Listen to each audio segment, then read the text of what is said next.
Horror कहानियां थी। काला जादू। अपने बेटे रिशु के माथे से टपकते हुए पसीने को देखकर सविता की हालत खराब हो गई। ऐसा आज पहली बार नहीं हुआ जब रिशु नींद से घबरा कर जागा है। हाय मेरा बच्चा, न जाने किसकी नजर लग गई है तुझे।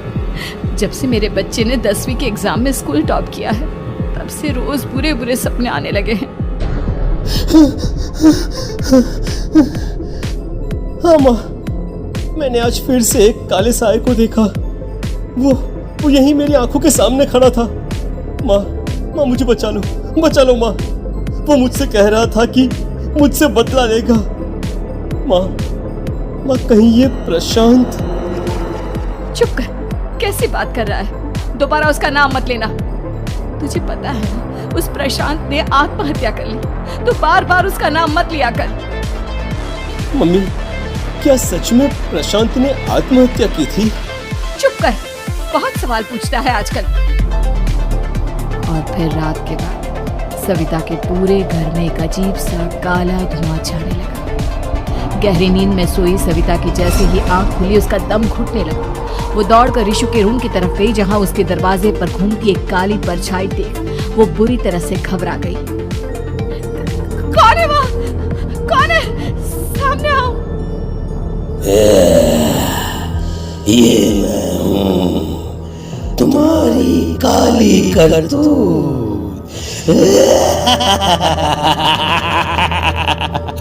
और अब मैं तुम्हारे बेटे को ले जाने आया हूँ। नहीं, मेरे बच्चे को छोड़ दो प्लीज। मेरे रिशु को कुछ मत करना। वो परछाई रिशु के कमरे में घुस जाती है। सविता भी उसके पीछे पीछे दौड़कर जाती है और देखती है कि अब वो साया साफ नजर आ रहा था। वो सर से पैर तक खून में सना हुआ था और उसके शरीर के सारे अंग कटे फटे हैं। क्या चाहिए तुम्हें? तुम जो बोलोगे मैं करूंगी, लेकिन मेरे रिशु को छोड़ दो। उस परछाई ने रिशु को गर्दन से पकड़कर दीवार के सहारे हवा में उछाल दिया। रिशु जोर जोर से चिल्लाने लगा। माँ बचाओ मुझे, बचा लो माँ। ये मुझे मार डालेगा। माँ मुझे बचा लो माँ। नहीं ऐसा मत करो, मुझे मार दो लेकिन मेरे बच्चे को छोड़ दो।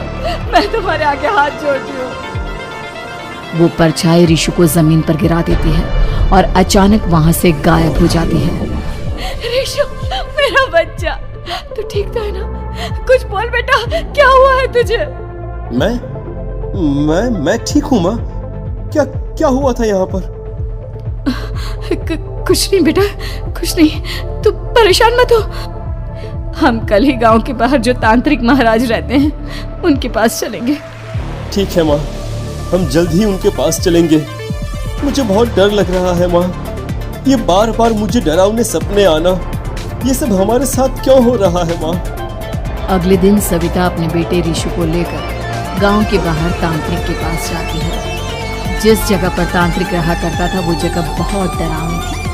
चारों तरफ कंकाल और भूतियां नजर आ रही थी। गांव से दूर वीरानी में उस जगह पर जोर से आंधी चल रही थी। रिशु ने डर कर अपनी माँ का हाथ पकड़ लिया। माँ मुझे बहुत डर लग रहा है। ये कैसी जगह है? देख बेटा, हमारे साथ जो कुछ भी हो रहा है उसका इलाज सिर्फ और सिर्फ ये तांत्रिक महाराज ही बता सकते हैं। अब यही है जो हमें प्रॉब्लम से बाहर निकाल सकते हैं। जैसे ही सविता और रिशु तांत्रिक की झोपड़ी के अंदर पहुंचे, वहां का नजारा देखकर उनकी आंखें फटी की फटी रह गई। तांत्रिक की झोपड़ी के अंदर कई सारे लोग अपनी गर्दन घुमा घुमा कर जोर जोर से चीख रहे थे। कौन हो तुम और यहाँ क्यों आई हो? महाराज, मेरे बेटे को कुछ दिनों से एक डरावनी काली परछाई नजर आती है और कल रात उसने मेरे बेटे पर हमला भी कर दिया।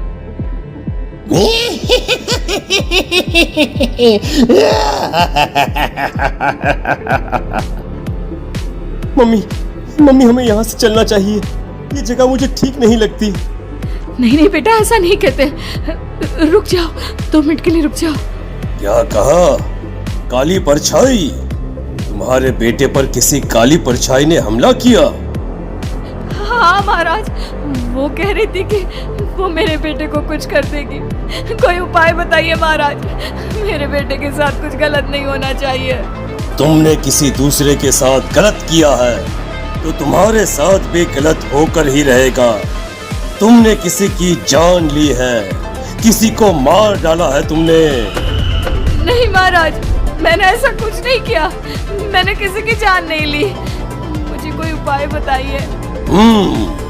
लगता है तुम इतनी आसानी से नहीं मानोगी। मैं तुम्हें अभी उस काली परछाई से मिलवा देता हूँ और वही सारा सच तुम्हारे सामने लेकर आएगा। सविता और ऋषु ने डर के मारे अपनी आंखें बंद कर ली।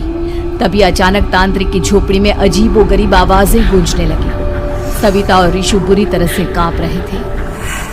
आंखें खोलो और अपने सामने देखो। क्या यही है वो जिससे तुम कल रात को मिली थी? बताओ मुझे। हाँ, इसने कल रात मेरे बेटे के ऊपर हमला किया था। ये उसी लड़के की भटकती हुई आत्मा है जिसे कुछ दिन पहले तुमने मार डाला था। मम्मी, ये महाराज क्या कह रहे हैं? क्या सच में आपने किसी की जान ली है, किसी को मार डाला है? अगर हाँ तो बताइए ना मम्मी, किसको मारा है आपने? किसको? तुम्हारी माँ इतनी आसानी से सच नहीं बताएगी बेटा। इसने एक बच्चे की जान ली है। कहीं उसका नाम प्रशांत तो नहीं महाराज? वो मेरा दोस्त है, मेरा मतलब मेरा पड़ोसी है। सही पहचाना। देखा सविता, तुम्हारा खुद का बेटा भी जानता है कि तुमने किसी के प्राणों की बलि चढ़ा दी और इसीलिए अब उसकी बुरी आत्मा तुम्हारे घर में भटकती है। मुझे माफ कर दीजिए महाराज, मुझसे बहुत बड़ी गलती हो गई। प्रशांत हमारे पड़ोसी का बेटा था। हर बार उसके नंबर मेरे बेटे से ज्यादा आते थे और इसलिए मैंने उसके कमरे के बाहर काला जादू किया था, पर मुझे नहीं पता था कि वो मर जाएगा।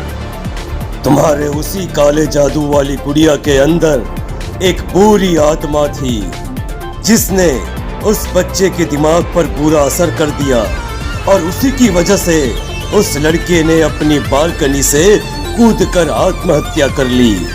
इसकी वजह सिर्फ और सिर्फ तुम हो, तुम। नहीं महाराज, जो कुछ भी हुआ मुझे नहीं पता था कि प्रशांत अपनी जान दे देगा।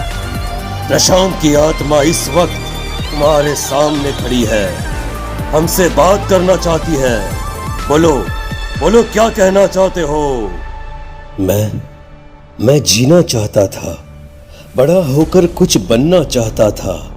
आपके बेटे से मुझे कोई परेशानी नहीं थी। अरे वो तो मेरा अच्छा दोस्त था।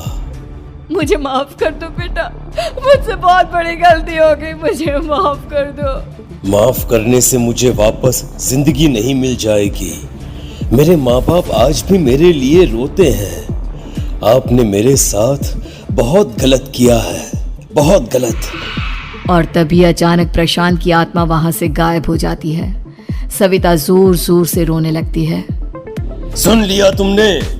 ये तुम्हारे अपने ही किए हुए पाप हैं जो इस तरह से तुम्हारे सामने आ रहे हैं। माँ, ये आपने अच्छा नहीं किया। सिर्फ 10th बोर्ड के एग्जाम में मैं टॉप कर पाऊं, इसलिए आपने मेरे दोस्त के ऊपर काला जादू कर दिया। नहीं मम्मी, नहीं, अब हम कभी खुश नहीं रह पाएंगे, कभी नहीं। मेरे दोस्त की आत्मा को कभी शांति नहीं मिलेगी मम्मी, कभी नहीं। लेकिन मैंने जो कुछ भी किया सिर्फ तुम्हारे लिए किया। वो लड़का हमेशा फर्स्ट पोजीशन पर आ जाता था और इस वजह से हमेशा तुम्हारे मार्क्स कम पड़ते थे। मैंने तो सिर्फ उस पर एक छोटा सा काला जादू किया था बेटा। मुझे क्या पता था कि उसका ये नतीजा निकलेगा। जिस गुड़िया को तुमने उस लड़के के कमरे के दरवाजे पर लगाया था, दरअसल उसके अंदर एक बुरी आत्मा का प्रवेश हो गया था, जैसा कि अक्सर काला जादू करते समय हो जाता है। मुझे अपनी गलती का एहसास हो गया है। मैं प्रायश्चित करना चाहती हूँ, आप बताइए मैं क्या करूँ? प्रशांत के घर जाकर उस काली गुड़िया को वहां से निकालकर यहाँ लेकर आओ। मैं उसे आग में जलाकर राख कर दूंगा और उसके बाद प्रशांत की आत्मा को हमेशा के लिए मुक्ति मिल जाएगी। अगली रात सविता चुपचाप अपने पड़ोसी प्रशांत के घर जाती है। प्रशांत के माँ बाप प्रशांत की मौत के बाद उस घर को छोड़कर हमेशा के लिए वहां से चले गए थे। जैसे ही सविता उस घर के अंदर कदम रखती है, उसका सामना अजीबोगरीब हैवानियत से भरी आवाजों से होने लगता है। ऐसा लग रहा था जैसे कोई बुरी तरह से चीख रहा हो। सविता जैसे ही प्रशांत के कमरे के बाहर पहुंचती है, वहां पर लटकी हुई गुड़िया के शरीर से खून टपकने लगता है। ये क्या हो रहा है? इस गुड़िया के शरीर से खून क्यों टपक रहा है? सविता हिम्मत करते हुए उस गुड़िया को वहां से उतारने की कोशिश करती है, लेकिन तभी अचानक से बहुत भयानक दिखने वाली औरत उसकी आंखों के सामने आकर खड़ी हो जाती है। मैं यहाँ से कहीं नहीं जाऊंगी, और अगर तूने मुझे यहाँ से हटाने की कोशिश की तो मार डालूंगी मैं तुझे। नहीं नहीं, मुझे तुम्हें यहाँ से ले जाना ही होगा, नहीं तो मेरा बेटा, उसकी जान को खतरा है। मैं तुम्हें नहीं छोड़ सकती। अगर तुम्हारे अंदर हिम्मत है तो मुझे इस घर से बाहर ले जाकर दिखाओ। और ऐसा कहकर वो औरत सविता के ऊपर हमला कर देती है और उसे हवा में उछाल उछाल कर जमीन पर पटकती है। लेकिन तभी अचानक मौका देखकर सविता अपने हाथ में ली हुई सुई उसके हाथ में चुभो देती है। हाथ में सुई लगते ही वो औरत जमीन पर तड़पने लगती है। ये क्या किया तूने? ये क्या कर दिया? तुझे ऐसा नहीं करना चाहिए था। तांत्रिक ने मुझे कहा था कि तुझसे जीतने का सिर्फ यही एक तरीका है जिससे मैं अपने पापों का प्रायश्चित कर सकती हूँ और अपने बेटे की जान बचा सकती हूँ। और उसके बाद वो डरावनी दिखने वाली औरत एक छोटी सी जादुई गुड़िया में तब्दील हो गई और सविता ने उसे ले जाकर तांत्रिक को दे दिया। तांत्रिक ने जादुई गुड़िया को आग के हवाले कर दिया।